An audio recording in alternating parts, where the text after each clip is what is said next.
Is the Federal Reserve encouraging prop trading? That's one of the questions swirling around. The latest sale of a bunch of crummy, well, I should say less crummy assets from Maiden Lane, which is a portfolio of assets that it got from AIG. I mean, there's a lot of talk about whether this is a prop trade, whether this is exactly market making. Where do we come down on it, Agnes? I think this is classic market making, right? Right. The Fed has these, securities that have been on its books for years. And it got these securities when it bailed out AIG. It basically took on a load of crap from the balance sheet, right? Yeah. So and in return it got what? From AIG equity or something. Yeah, exactly. They tried to unload them in an open auction last year, and it was kind of disastrous. The market conditions were not great, and the prices actually, kind of. So now they're taking big chunks of the portfolio, exactly, and they're calling the investment banks and saying, "Give us a bid." Exactly. The bids come in, they take the best one. Investment bank takes the assets on, and then has to sell them off, or they presume to sell them off. And the investment banks are already talking to their clients well before they actually buy. Is it just investment banks the Fed was going to? Were they going? I mean, AIG wanted to buy these back from the Fed last year in one go. Could they have bid at the same time? I get the impression they could.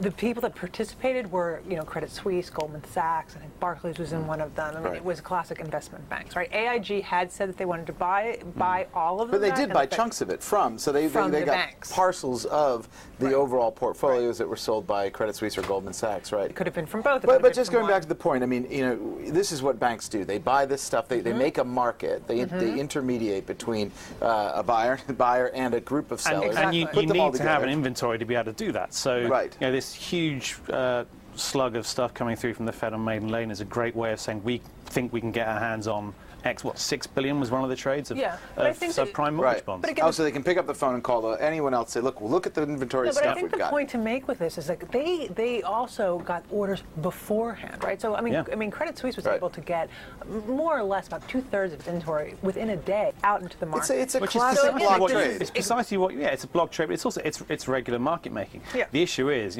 once you see that, for example, AIG, especially when we first looked at this a couple of weeks ago, AIG had bought a couple of $1 billion worth of bonds it wanted to buy in its entirety directly from the Fed last year. You think, well, why have we got a middleman involved?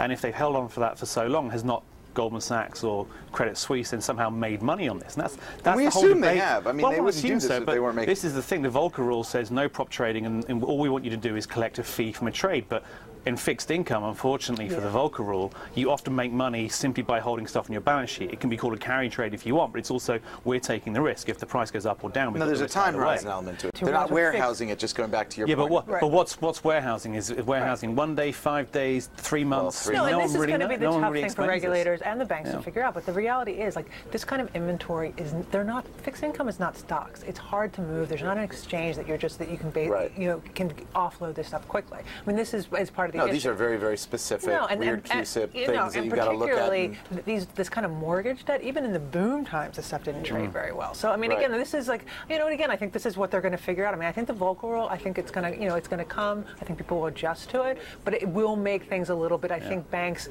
making these markets are going to think more about lining customers up, maybe, beforehand. So but this one's arguably a lot easier to do. I mean, these bonds need a lot of work to understand, as we found out in the crisis. But since we knew that the Fed held them and that at some point they'd sell them, people have probably done a fair amount of digging. Yeah. But in the future, it may take several days or weeks for a lot more due to diligence than, say, the Fed did when it took them off.